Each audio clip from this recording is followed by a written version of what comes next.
Evelyn and Marcus had always been drawn to the unknown.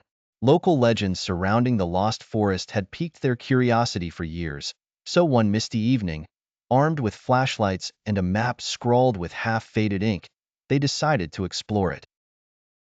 The forest, dense and ancient, seemed to close in on them with each step they took.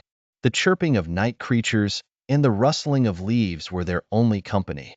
The deeper they went, the thicker the fog became, until the trees around them appeared as mere silhouettes.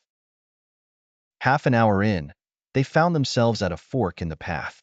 The map they had carried became uselessly cryptic, and a sense of unease began to creep in. They decided to split up. Evelyn took the left path while Marcus ventured right. Evelyn's path was narrow, bordered by tall, menacing trees whose branches seemed to reach out for her. She started to hear whispers, soft, unintelligible, chilling, and felt an inexplicable coldness wrapping around her. A light ahead caught her eye. She hesitated but followed it, only to find an old, decrepit cabin. Inside, dust motes floated through the air. In the middle of the room, an antique mirror stood, covered in grime. As Evelyn wiped away the dirt, her reflection smiled back with malice not her own. Panic surged through her, and she stumbled backward, crashing into a table that splintered under her weight.